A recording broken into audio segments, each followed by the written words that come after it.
말씀을 가지고 빛의 증인 세례 요한 혹은 하나님이 보내신 사람 세례 요한이라는 제목으로 함께 은혜를 받으려고 합니다. 사람들은 생명의 빛으로 오신 예수님을 깨달지 못할 정도로 감각이 죽어 있었습니다. 우리가 지난 시간에 생각했지만 5절에 이런 말씀이 있었지 않습니까? 빛이 어둠에 빛이 돼 어둠이 깨달지 못하더라. 빛이 왔대 어둠이 깨달지를 못하는 거예요. 여러분, 하나님을 떠난 인생은 그렇습니다. 어느 정도로요? 에베소서 4장 18절을 보면 이렇게 말하고 있습니다. 그들의 촌명이 어두워지고 그들 가운데 있는 무지함과 그들의 마음이 굳어짐으로 말미암아 하나님의 생명에서 어떻게 하다고요? 떠나 있다, 죽었다는 말이죠. 이는 우리에게 참 절망이 되어지는 것입니다. 그러나 길이 없는 것이 아닙니다. 우리가 5절을 지난번에 우리가 새롭게 번역할 수 있다고 그랬죠. 새 번역에 보면 이렇게 번역하고 있습니다. 그 빛이 어둠 속에서 비치니 어둠이 그 빛을 어떻게 했다고요? 이기지 못하였다. 이게 정상이잖아요, 그죠? 빛이 오면 어둠이 물러가야 되죠. 아무리 치료 같은 방이라도 스위치를 탁 켜서 전원을 딱 켜면요, 불빛이 바짝 들어오면 어둠이 있습니까, 없습니까? 다 물러가고 있잖아요. 이게 정상이에요, 이게 정상.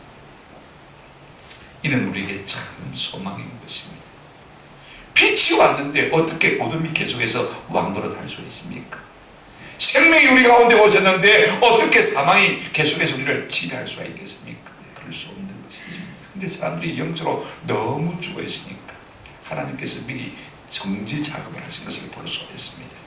우리를 깨울 수 있는 강력한 사람을 하나님이 예비하시고 때가 되어서 보내시는데 그가 누구냐면 바로 오늘 본문에 소개하고 있는 세례 요한입니다. 그죠? 요한복음을 기록한 제자 요한이 아니고 요한복음을 기록한 제자 요한 앞서서 본 누구라고요? 세례자 요한이다. 여러분, 헷갈리지 않았으면 참 좋겠다 싶은 생각이 들어요. 여러분, 하나님은요, 때때로 우리를 깨우시기 위해서 하나님이 보내시는 사람들을 우리 가운데 보내신 것을 우리가 신구약 성경 전체를 통해서 볼 수가 있습니다. 여기서 우리는 하나님의 참 강력한 사랑을 보게 되어주는 것입니다. 우리 위에 한 사람 한 사람 보내셔서 우리를 일깨우신다는 하나님의 그 열심, 하나님의 사랑, 얼마나 참 감사한지 모르지 않습니까? 우리가 세례 요한에 대해서 제법 압니다만은요, 그는 예수님께서 칭찬하신 대로 여자가 낳은 자 중에서 가장 큰 자입니다. 우리 마태복음 11장 11절 한번 보실까요? 내가 진실로 너희에게 말하노니 여자가 낳은 자 중에 세례 요한보다 큰 이가 있다 없다? 큰 이가 일어남이 없다. 돈을 많이 벌었어요. 공부를 많이 했어요. 높은 지위를 얻어서 명예를 얻어서 큰 이가 없다는 말이 아닙니다. 많은 사람들의 마음을 사로잡아 주께 복종시키고 그들의 마음을 하나님께로 돌아오게 만들었기 때문에 우리 예수님께서 세례 요한보다 큰 이가 없다라고 말씀하고 계신 것을 볼 수가 있습니다. 여러분, 그가 도대체 어떤 삶을 살았는지 우리 주님께서 이렇게 극찬을 하시는 것일까? 우리가 좀 영적인 부름을 가지고 세례 요한의 삶에 대해서 좀 살펴보면서 우리가 함께 도전을 받고 은혜를 받았으면 좋겠다 싶은 생각이 들어요. 오늘 우리가 본문을 보게 되지만 세례 요한은 어떤 사람이냐면요, 먼저 하나님이 보낸 사람이다 이렇게 말하고 있는 것을 볼 수가 있습니다. 자, 구약시대가 끝이 나고 신약시대가 시작되어질 무렵 한 400년 동안요, 하나님께서 백성들에게 아무 말씀도 하지 아니하시고 침묵하셨어요. 드디어 하나님께서 400년의 침묵을 깨뜨리시고 세례 요한을 통해서 우리 가운데 말씀하기 시작한 것을 볼 수가 있습니다. 말라기 3장 1절에 예언한 대로 하나님께서 내 언약의 사자를 보내겠다 약속하셨는데 지금 바로 그가 이제 언약의 사자로 땅에 임한 것을 볼 수가 있습니다. 6절에 보시면 이런 말씀이 있습니다. 하나님께로부터 보내심을 받은 사람이 있으니 그의 이름은 뭐라고요? 요한이라. 여러분, 사람은요, 두 종류가 있어요. 자기 스스로 일하는 사람이 있고 하나님이 보내어서 일하는 사람이 있는 것을 볼 수가 있습니다. 하나님의 목적을 위해서 일하는 사람이 있고 자기 뜻, 자기 의지, 자기 목적을 위해서 일하는 사람이 있는 것을 우리가 볼 수가 있어요. 주님의 일을 한다고 하는 사람도 마찬가지입니다. 괜히 내 열심으로 일하는 사람도 있는가면요, 하나님께서 강권적으로 밀어붙여서 안 하면 안 되게 해서 일하는 사람이 있는 것을 우리가 보게 되어지는 것입니다. 여러분, 하나님이 보내지 않고 일하는 사람들이 우리 가운데 있을 수가 있습니다. 하나님 보낸 것 없이 일하는 사람이 있습니다. 어떤 사람들입니까? 자기 열심이죠. 제가 지난 주 초에 사무엘하 18장을 읽었는데 아히마스라는 제사장 사독의 아들이 나와요. 이제 압살롬이 반역을 일으켜서 전쟁을 했지 않습니까? 그죠? 그때 요압의 군대가 이겼습니다. 그러니까 다윗의 군대가 이긴 것이죠. 얼마나 놀라운 일입니까? 반가운 소식을 이 아히마스가 다윗에게 지금 알리겠다고 구태여 자기가 앞서 나가겠다는 거예요. 근데 요압이 내가 이 일로는 칭찬을 받지 못하니까 가지 말아라 그랬어요. 그래서 구서 사람을 보내는데 기어코 가겠다고 하니까 이 아히마스가 앞단에 달려갑니다. 그 왕에게 보고를 했더니 왕이 좋아합니까? 싫어합니까? 자기 군대가 이겼는데도 좋아하지 않습니다. 내 아들 압살롬이 어떻게 됐냐? 그 소식만 듣고는요 모른다고 하니까 옆에 가 있으라 밀쳐놓는 것을 볼 수가 있어요. 여러분, 오늘 우리가 내 열심만 갖고 일하는 것이 중요한 것이 결단과 아니에요. 많은 구약시대의 거짓 선자들 중에서요 예레미야 29장 9절에 보면 내가 그들을 보내지 아니하였으므로 그들이 내 이름으로 거짓을 예언합니다. 그런 사람들이 종종 많이 있었습니다. 열심히죠. 아무 유익이 없는 거예요. 그런데 하나님이 보내신 사람들이 진짜 하나님이 보내신 사람이 있는 것을 우리가 볼 수가 있습니다. 여러분, 하나님이 보내신 사람들은 어떤 사람들일까요? 우리가 단순하게 생각해 보면 간단합니다. 하나님 곁에 있다고 하는 사람들을 하나님 보내심을 받은 사람입니다. 옆에 있어야 하나님 보내실 거 아닙니까? 우리가 이사야 6장을 보게 되지만 이사야가 환상 가운데 하나님의 어전의 관계를 보게 되었습니다. 그의 영이 하늘로 또 올라가는 것이죠. 6장 8절에 보면요 하나님의 어전회의 관계를 보면서 그가 어떤 소식을 듣냐면 이런 소리를 듣습니다. 또 내가 또 주의 목소리를 들으니 주께서 이르시되 주님이 지금 탄식하시는 것입니다. 가서 어떻게 해야 저 백성들을 구원해낼고 내가 누구를 보내며 누가 우리를 위하여 갈고 우리 주님이 탄식하시면서 말씀하시는 것을 이사야가 들었습니다. 그때 그 자리에 있었으니까 이사야가 뭐라고 반응할 수밖에 없냐면요 뭐라고 했습니까? 보세요. 내가 이르되 내가 여기 있나이다 나를 보내소서. 지금 여기 하나님 앞에 있는 자가 하나님 앞에 보냄을 받을 수가 있는 것이 그런 사람을 또 하나님이 보내시는 것입니다. 이렇게 하나님 곁에 있다가 하나님 앞에 보내심을 받아 온 사람이라면요 그런 증거가 좀 흔적이 있어야 되지 않겠습니까? 여러분, 우리가 하나님 앞에 있던 사람들은요 하나님 앞에 머무르는 사람들은요 하나님 곁에 있던 특별한 죄치, 특별한 기운이 그들 가운데 배어있는 것을 볼 수가 있어요. 여러분, 사람이 화장실만 갔다 와도 화장실 냄새가 몸에 묻었다고 하지 않습니까? 우리 엘리베이터에 종종 담배를 피우는 사람이 있는 것 같아요. 좁은 공간에 담배를 피우고 그 다음에 제가 타게 되지만 어떻습니까? 똑같이 내가 담배를 피운 것처럼 내 몸에 한 5분 동안 사무실에 와도 담배 냄새가 묻어있더라고요. 여러분, 고깃집에 갔다 오면 고기 냄새가 우리 몸에 묻어있지 않습니까? 그죠? 하물며 하나님 곁에 있다고 한 사람이라면 하나님의 재치, 하나님의 특별한 그 기운이 우리 가운데 묻어있을 수밖에 없는 것입니다. 모세가 40일 동안 시내산에 올라가서 하나님과 대면하고 하나님 앞에서 율법을 받지 않습니까? 출애굽기 34장 29절 이하에 보면요 이제 모세가 그 십계명의 두 돌판을 받고 내려오는 과정입니다. 그 산에서 내려올 때 모세는 자기가 여호와와 말씀하였으므로 말미암아 하나님과 40일 동안 함께 있음으로 말미암아 제일 마지막 부분 보세요. 얼굴 피부에 뭐가요? 광채가 나나 모세 자신은 깨달았습니까? 못 깨달았습니까? 깨달지 못했어요. 하나님과 함께 있었더니 40일 동안 함께 있었더니 하나님이 함께한 그 영광의 광채가 자기 얼굴에 그대로 나타난 것을 볼 수가 있어요. 묻어난 것을 볼 수가 있습니다. 그런데 자기는 몰랐어요. 그 다음 절에 보시면 30절에 이런 말씀이 있습니다. 아론과 온 이스라엘 자손이 모세를 볼 때에 모세 얼굴 피부에 뭐가 남을요? 광채가 남을 보고 그에게 가까이 하기를 어떻게 했습니까? 두려워했다. 하나님의 영광이거든요. 하나님의 광채가 있거든요. 그러니까 두려워할 수밖에 없는 것을 우리가 볼 수가 있습니다. 여러분 보십시오. 그런가면요 하나님께 보내심을 받은 사람들은요 특징이 뭐냐면 하나님의 말씀을 하게 되어 있어요. 자, 요한복음 3장 34절 제가 읽어드리겠습니다. 하나님이 보내신 이는 하나님의 뭘 한다고요? 말씀을 하나니. 하나님이 보내신 사람은 누구 말을 한다고요? 하나님의 말씀을 한다고 했습니다. 자기만 하지 않다는 것입니다. 참 중요해요. 우리가 무엇으로 하나님이 보낸 사람인지 아닌지를 분별할 수 있겠습니까? 이 귀중한 시간에 자꾸 잡다한 세상 이야기 한다면 하나님 앞에 보냄을 받은 사람이 아니지 않습니까? 그죠? 아무리 내 할 말이 말하죠. 그죠? 하나님이 하신 말씀, 그 말씀을 하는 사람이 하나님이 보내신 사람인 것입니다. 그렇다면요, 우리가 이 세례 요한이 진짜 하나님이 보내신 사람이냐 아닌지를 어떻게 알 수가 있냐 하는 것입니다. 우리가 마태복음 21장에 보게 되어지면요, 성경에서 예수님이 대제사장들, 바리새인들, 서기관들과 논쟁을 하신 장면을 볼 수가 있습니다. 그때 예수님께서 그들에게 이렇게 물었어요. 마태복음 21장 20절입니다. 요한의 세례가 어디로부터 왔느냐? 지금 세례 요한을 말하는 거예요. 그죠? 자, 하늘로부터냐 그가 아니면은 사람으로부터냐? 예수님께서 그들에게 물어보았어요. 그랬더니요, 그 사람들이 이 말에 대답을 못합니다. 하늘로부터 왔다, 하나님께로부터 왔다 그러면 왜 그러면 순종 안 하나? 그러면 할 말이 없는 거예요. 그죠? 또 사람으로부터 왔다 그러면요, 모든 유대 백성들이 이 세례 요한을 갖다가 어떻게 생각하고 있냐면 하나님이 보낸 사람이라고 생각하는데, 그러면 돌마다 죽을 일이거든요. 그죠? 그러니까 아무 대답도 못한 것을 볼 수가 있습니다. 여기서 우리가 뭘 느낄 수가 있냐면요, 세례 요한이 이 땅에 와서 어떤 이적을 행한 것도 아닙니다. 어떤 능력을 행한 것도 아닙니다. 특별한 표적을 행한 것도 아닙니다. 병을 고친 것도 아니에요. 그런데 말씀으로 그들에게 하나님의 말씀을 드렸는데 사람들의 마음이 다 하나님께로 기울어진 것을 우리가 볼 수가 있습니다.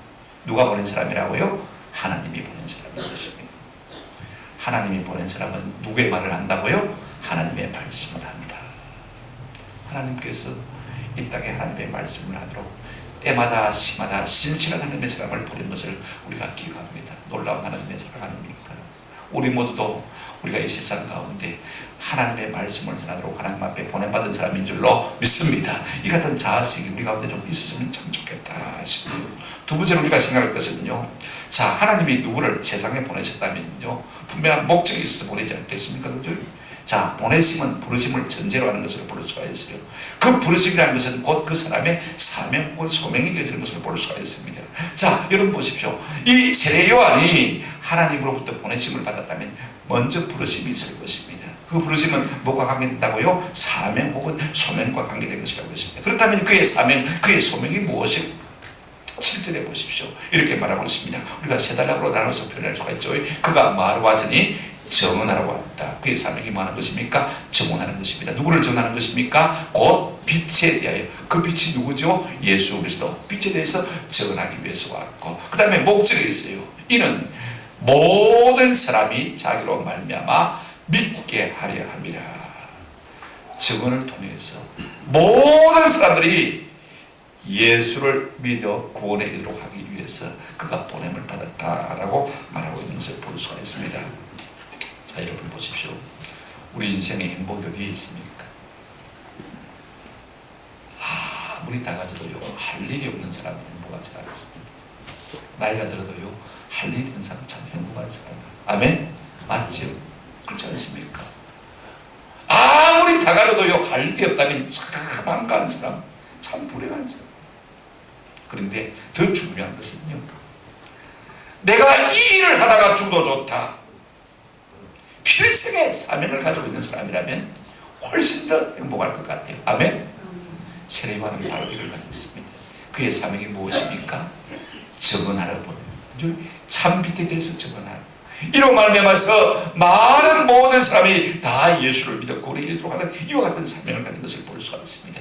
여러분, 우리가 하는 일이요, 어떤 일이든지 죄 짓는 일 아니고는 참 좋은 일입니다. 그러나 더 중요한 것은요, 하나님이 보내신 일을 하는 것이 훨씬 더 좋습니다. 하나님이 보내서 하게 하시는 일이 무엇일까요? 하나님의 아들 예수 그리스도를 많은 일입니까? 알리고 전하고 돼서 믿도록 하는 일 아니겠습니까? 우리가 이처럼 예수님을 증거하는 증인이 되려면요, 세 가지 조건을 갖춰야 돼요. 첫째는요, 한번 들어봅시다. 체험한 바가 있어야 합니다. 내가 알아야 되죠. 예수님을 내가 알아야 경험해야 될 거 아닙니까? 그죠? 자, 여러분, 베드로와 요한 보십시오. 그들이 말할 때마다 우리가 보고 들은 것을 말하지 아니할 수 없다. 내가 보고 들은 것 진리 아닙니까? 참 아닙니까? 그죠? 그러니까 말하지 않을 수가 없는 거예요. 그 진리를 우리가 말하지 않을 수 없는 거예요. 또 우리가 증인이 되려면요, 용기가 있어야 돼요. 내가 보고 듣고 진리를 가지고 있다고 해서 다 말하는 건 아니거든요. 그렇지 않습니까? 내가 이 말을 했다가 어떤 손해가 올지 우리가 사람이 본능적으로 계산하지 않습니까? 그렇죠? 내가 이 말이 바른 말이지만 이렇게 말했다가 내가 어떤 손해를 당할지. 요즘 같은 사람들은요, 예수 믿는 거 자꾸 사람들이 싫어하잖아요. 그죠? 예수 전도하고 말하면 싫어하니까 내가 이 말을 해야 괜히 무한당할라 말해야지. 이럴 수가 있지 않습니까? 그런데 우리가 참 정인이 되려면 어떻게 됩니까? 한번 더 합시다. 용기가 있어야 합니다. 사도행전 우리가 다 끝에 가면요, 사도행전을 한마디로 이렇게 정리하고 있는 것을 볼 수가 있습니다. 28장 31절 말씀인데 저는 너무 좋아요. 한번 따라합시다. 담대하게 거침없이 읽어볼까요? 하나님의 나라를 전파하며 주 예수 그리스도에 관한 모든 것을 담대하게 마게요 거침없이 가르치라. 할렐루야. 이것이 증인들의 삶의 모습인 것으로 볼 수가 있어요. 우리가 증인되려면 용기가 있어야 돼요. 담대하게 거침없이. 한번 더 따라합시다. 담대하게 거침없이. 사도들의 모든 증언의 삶이 바로 이렇게 표현되고 있는 것을 볼 수가 있습니다. 여러분, 우리가 담대하게 거침없이 예수를 전하면요, 들을 사람은 반드시 듣고 믿게 될 줄로 믿습니다. 그런가 하면 증인은요, 뭐가 있어야 됩니까? 사랑이 있어야 돼요. 내가 진리를 알고 경험하고 내가 담대함이 있다 할지라도 내 증인 되시는 내가 증거할 주님을 사랑하는 마음이 없으면요, 우리가 그 마음을 전할 수가 없는 거예요. 실패한 베드로를 예수님께서 디베랴 바닷가에서 불러놓고 베드로에게 물었습니다. 베드로야, 네가 나를 사랑하느냐? 다른 말 안 물었습니다. 그죠? 예. 내가 주를 사랑하는 줄 주께서 아시나이다. 또 물었어요. 네가 나를 사랑하느냐? 예, 주께서 아시나이다. 또 물었어요. 내가 나를 사랑하느냐? 예, 내가 주님을 사랑하는 줄 주님이 아시나이다. 이렇게 확답을 받을 때마다 우리 주님이 뭐라고 하시는지 아세요? 한번 더 합시다. 내 양을 먹이라. 내 이름을 증거하라. 그 말인 것입니다. 나를 증거하라. 그 말인 것입니다. 누가 증인의 자격이 있는 것입니까? 주님을 뜨겁게 사랑하는 거죠. 그 주님이야말로 우리에게 생명이 되시고 우리에게 소망이 되심을 확실히 믿고 그분을 의지하는 그 사람이야말로 증인의 자격이 있는 것을 볼 수가 있습니다. 오늘 7절에 보게 되어지면요, 그 빛에 대해서 증언하고, 어떤 빛이 아닙니다. 그 빛, 참빛이 누구요? 예수 그리스도. 우리가 이걸 알아야 됩니다. 반짝된다고 다 금이 아닙니다. 빛난다고 해서 다 빛이 아닙니다. 그 빛, 어떤 빛요? 그 빛, 예수 그리스도 참빛인 주. 우리가 이 주님을 전하는 은혜가 있기를 주님의 이름으로 축원합니다. 7절 보시면 그 빛에 대해서 증언하고, 우리가 진리를 알았다면요, 나가서 실행해야 돼요. 저는 며칠 전에 책을 읽다가 참 제가 찾고 있는 말을 하나 발견했어요. 필립 로스라는 소설가가 쓴 책입니다. 에브리맨이라는 책인데요, 그게 딱 내가 찾고 있는 말이 딱 나오더라고요. 얼마나 반가운지. 전에 얼핏 이거를 읽은 적이 있는 것 같은데 찾지를 못해가지고 애를 먹었는데 너무 반가워서 제 수첩에 딱 옮겨 들어갔습니다. 요즘은요, 책을 읽다가 좋은 내용이 들어오면 그냥 메모를 적어서 제 밑에, 발 밑에 있는 쓰레기통에 그대로 잡아 있습니다. 쓰레기통이 아니고 메모통에 모아놨다가 나중에 컴퓨터에 옮기려고. 어떤 말이냐면요, 이렇게 말하고 있더라고요. 영감을 찾는 것은 아마추어의 일이고 우리는 그냥 일어나서 일하러 간다. 영감을 찾는 것은 아마추어의 일이고, 한번 더 합시다. 우리는 그냥 일어나서 일하러 간다. 이게 하나님의 뜻일까 아닐까? 여러분, 이것은 아마추어입니다. 이미 우리가 예수 믿는 사람 아닙니까? 예수 그리스도가 나의 구원자임을 믿는다면요, 그냥 우리가 무턱대고 일어나 나가면요, 반드시 놀라운 역사가 나타나게 될 줄로 믿습니다. 더 이상 고민할 필요가 없어요. 예수는 우리의 구원자이시면, 그분이 참빛이라면 우리가 고민할 필요 없이 나가서 전하기만 하면요, 우리의 삶에 놀라운 역사가 일어나게 될 줄로 믿습니다. 한번 더 합시다. 나가면 있고 안 나가면 없습니다. 누가요? 전도 대상자. 나가면 있지만 안 나가면 없는 것입니다. 우리가 아무리 여기 앉아서 머리를 맞대고 연구를 하고 공부를 해도요, 안 나가면 아무 열매가 없습니다. 오늘 이 세례 요한이 이 빛을 증언하는 증거자로 부름을 받았는데 그 목적이 무엇입니까? 그냥 빛만 증언한다고 되는 것입니까? 오늘 본문을 보시기 바랍니다. 그가 증언하러 왔으니, 곧 빛에 대해서 증언하고, 우리말 성경에는 조금 목적이 빠져 있습니다만, 이는, 그 이유는 모든 사람이 자기로 말미암아 마게 하려 함이라, 믿게 하려 함이라. 오늘 우리가 전도하는 목적이 무엇입니까? 예수를 알고 예수를 믿어 구원에 이르도록 하기 위한 것입니다. 밑에 모든 사람이 믿어 구원에 이르도록 하기 위한 것이 오늘 세례 요한이 당해온 목적인 것을 우리가 볼 수가 있습니다. 여러분, 그러려면요, 우리 증인들은요, 믿음이 가게 증거해야 되지 않겠습니까? 믿음이 가게 증거하려면 두 가지가 필요하다고 생각되죠. 한번 더 합시다. 우령의 열정. 냉랭하면 안 돼. 아무리 반대해도 또 말하고 또 말하고, 그래야 사람들이 저 사람이 뭐가 있던 모양이다, 진짜가 있던 모양이다. 한번 반대한다고 해서 그냥 쑥 가버리고 죄송합니다 하고 가버리면요, 열정이 있는 거 아니거든요. 오살 스미스 목사님은 이 말을 했습니다. 구령 없는 설교보다 차라리 설교 없는 구령을 택하겠다. 무슨 말이냐면 열정 없는 설교보다도 차라리 진리 없는 구령을 택하겠다, 열정을 택하겠다, 그렇게 말하는 것을 볼 수가 있습니다. 여러분, 그럴 때 사람에게 확신을 줄 수 있는 거예요. 지부장의 말씀을 전하다 말다는 것입니다. 가슴에 불을 가지고 좀 전할 수 있는 은혜가 있기를 주의 이름으로 축원합니다. 또 하나, 여러분, 어떻게 하면 믿음이 가겠습니까? 한번 더 합시다. 내가 말한 대로 살면 됩니다. 사람들이 보고 있거든요. 그죠?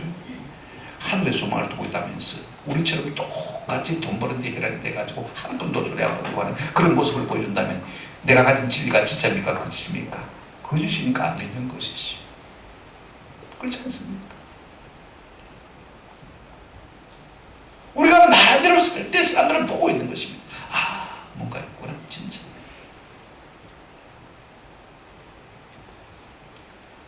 이 일을 위해서 세례요한이 부름을 받은 것을 우리가 볼 수가 있습니다. 오늘 우리 모두에게도 동일한 사명입니다.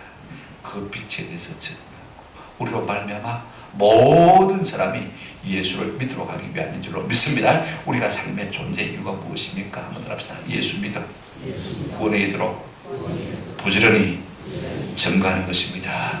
듣든지 아니든지 때가 있든지 없든지 그저 모든 상황 가운데서 우리가 3월 27일 날 우리 1차 총력 전도주의를 하는데 여러분 좀 부지런히 한번 전해보십시다. 말 안 하고 다물고 있으면요 올 사람이 없지만은요 우리가 말하고 전파하면 나가면요 반드시 사람을 얻게 되는 놀라운 역사가 일어나게 될 줄로 믿습니다. 그가 그 빛에 대해서 전개되면요 수많은 이스라엘 사람들이 그 앞으로 다 몰려왔습니다. 군인들도 왔어요. 그 앞에 세례를 받고 그 마음이 하나님께로 기울어진 것을 우리가 볼 수가 있습니다. 마지막으로 우리가 생각할 것은 이것입니다. 우리가 보내심을 받아 사명을 감당하는 사람이라면요 이 땅을 우리가 사명자로 살아가는 사람이라면 우리가 평생에 잊지 말아야 될 것이 하나 있는데 그것은 무엇이냐면요 한번 더 합시다. 나를 부인하는 것입니다. 오늘 성경을 보실까요? 8절입니다. 같이 읽어보십니다. 시작. 그는 이 빛이 아니요 이 빛에 대하여 증언하려 온전하. 여러분 우리가 절대로 하나님이 될 수가 없습니다. 사람들은요 조금 잘 되고 인기를 얻으면요 마치 자기가 하나님인 양 행세를 하려고 할 때가 참 많아요. 이것은 가장 인류의 오래된 제약입니다. 여러분 에덴 동산에서 마귀가 아담과 하와를 미혹할 때 뭐라고 했습니까? 이 선악과를 먹는 날에는 내 눈이 밝아져서 내가 뭐처럼 된다고요? 하나님처럼 된다. 사람들은 누구나 가요. 다 그 마음속에 하나님처럼 되고 싶은 교만이 있는 거예요. 그래서 내가 좀 돈을 벌고 성공을 하면요 위에 군림하려고 해요. 사람들을 지배하려고 해요. 호령하려고 해요. 마음대로 조정하려고 해요. 마음대로 주장하고 주물려고 하는 그런 마음들이 우리 가운데 있지 않습니까? 내가 좀 인기를 얻고 내 설교를 통해 사람들이 감동을 받으면요 왕처럼 군림하려고 하는 그런 교만들이 우리 가운데 있는 것을 볼 수가 있어요. 그런데 여러분 세례요한은요 평생에 그렇게 산 적이 없어요. 수많은 이스라엘 사람들이 그 앞에 몰려와서 세례를 받으려고 하지만은요 자기를 철저하게 부인하고 있는 모습들을 우리가 볼 수가 있습니다. 여러분 보십시오. 우리가 앞으로 이렇게 되겠습니다만 요한복음 1장 20절에 보면요 많은 사람들이 세례요한의 설교를 듣고 그 마음의 감화를 받았어요.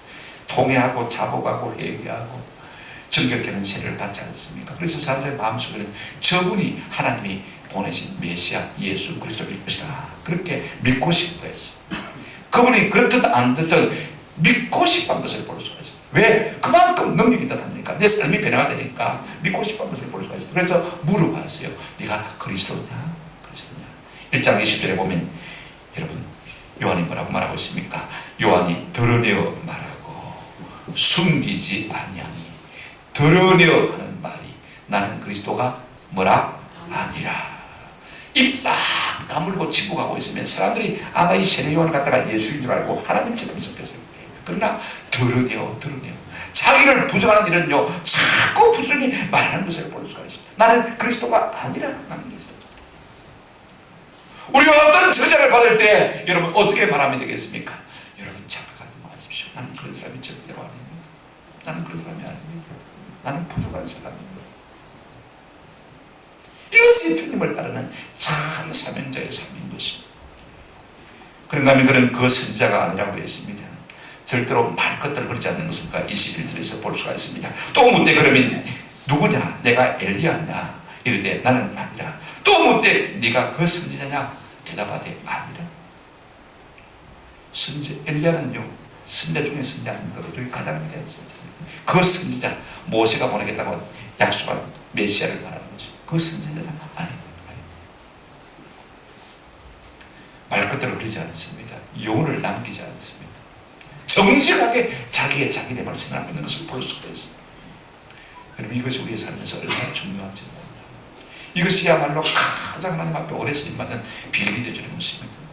그런 자신을 어떻게 인식하고 있습니까? 나는 광야에 외치는 자의 소리다. 그렇게 자기 정체성을 인식하고 있는 것을 볼 수가 있습니다. 1장 23절에 이르되 나는 선지자 이사야의 말과 같이 주의 길을 곱게 하라고 광야에서 외치는 자의 뭐라고요? 소리라. 여러분, 소리는요 다 그 소리 속에는 의미를 담고 있습니다. 제가 지금 외치지만은요, 제가 외칠 때 그 말 속에 뭐가 있습니까? 의미가 있지 않습니까? 뜻을 전달합니다. 그런데 여러분 보십시오.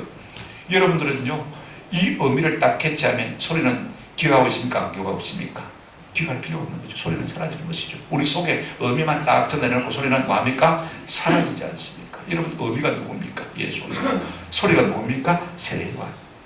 나는 소리에 불과하다는 것입니다. 의미, 예수 그리스도가 전달되어지면 나는 사라져야 마땅할 존재이다. 그런다면요, 27절에 보게 되지만 뭐라고 말하고 있습니까?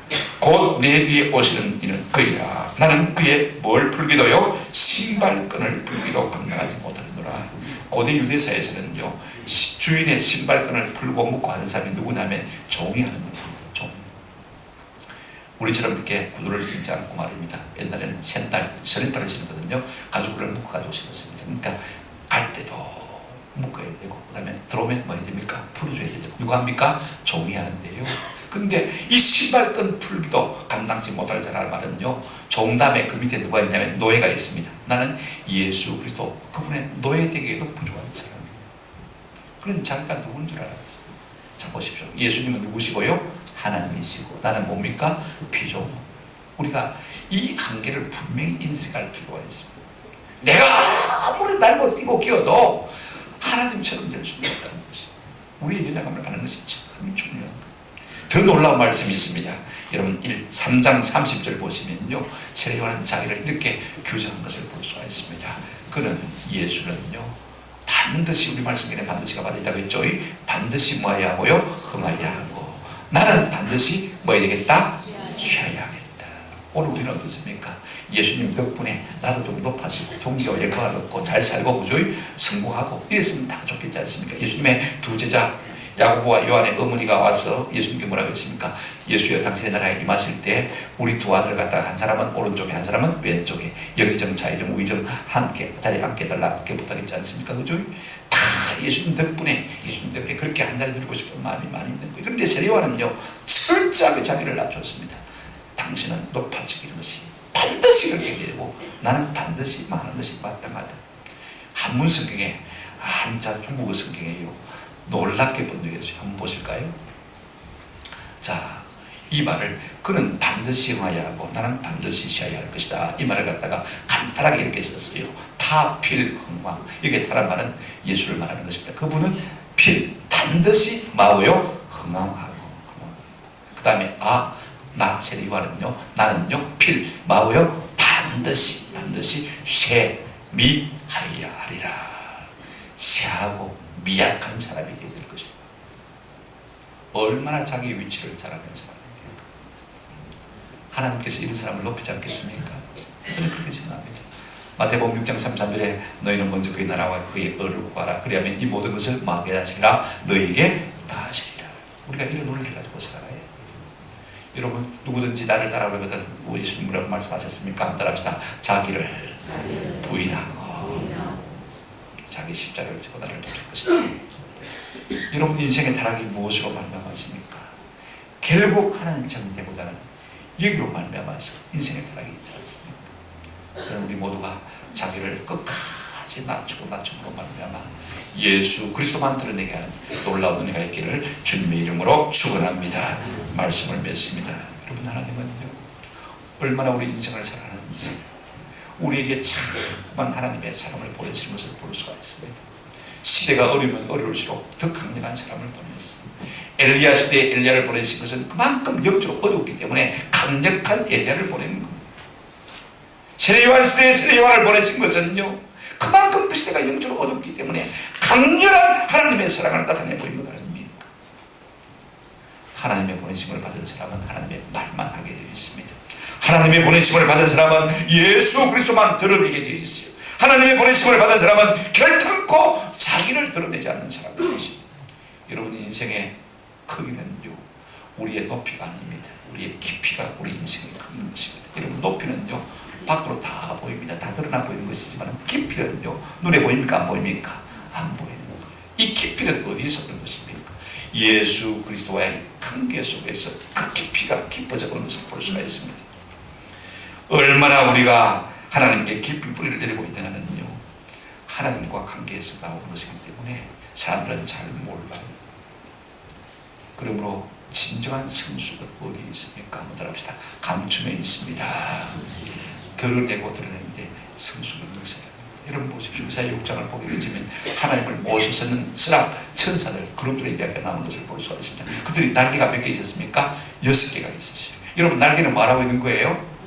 나라고 날개가 있잖아요. 원래 본 용도는 날개는 나는 것입니다. 나라고 있는 거. 그럼 여러분 보십시오. 6장 8절에 보게 되어지면 무슨 말씀입니까? 6장 1절입니다. 스랍들이 모시고 오셨는데 보십시오. 각기 몇 개의 날개가 있습니까? 6개의 날개가 있잖아요. 그 둘로는 뭐였습니까? 자기 얼굴을 가리고, 그 둘로는 자기 발을 가리고, 나머지 둘 가지고 뭐합니까? 날고. 3분의 1을 뭐 하는 데 씁니까? 가리는 데 썼습니다. 얼굴 가리고 발 가리고. 여러분 이게 천사입니다. 우리가 가리고 가리면 하나님의 천사처럼 될 줄로 믿습니다. 그러나 드러내고 드러내면 뭐처럼 됩니까? 위선자, 바리새인처럼 될 수밖에 없는 것입니다. 누구도 우리 가운데 아마 바리새인처럼 되고 싶은 사람이 없을 것입니다. 천사처럼 되고 천사처럼 살기를 원한다면 우리가 주를 위해서 주만 증거하고 주만 드러내고 주만 높이고 주만 영화롭게 하고 우리는 나는 쇠미에 가기를 소원한다는 그런 열망을 가질 때 우리가 천사처럼 될 수가 있는 것입니다. 오늘날 사람들은요, 드러내는 일에 여념이 없어요. 저는 어떤 면에서는요, 한국교회가 새로지려면요, CBS, CTS 방송도 없어지고 뭐 없어져야 돼요. 왜냐하면 자꾸 사방에 떠버리니까 답답할 다 물어버리니까 남는 게 없잖아요. 국민일보도 안 나왔으면 좋겠다 싶어요. 그러니까 절에서 다 따라요. 교회가 그대로 벤치마크가 다 따라요. 저는 몰라서 못했는데 요즘은 절에도 의자였습니다. 우리 선구사에서 우리 의자 똑같아 해가지고 그 중문에 가서 의자 여요. 남하는 분들이 많이 오는데 앉았다 일어나니까 얼마나 힘들어요. 무릎 관절 아픈데 그죠? 아이고 안 되겠다. 교회 가니까 좋다던데.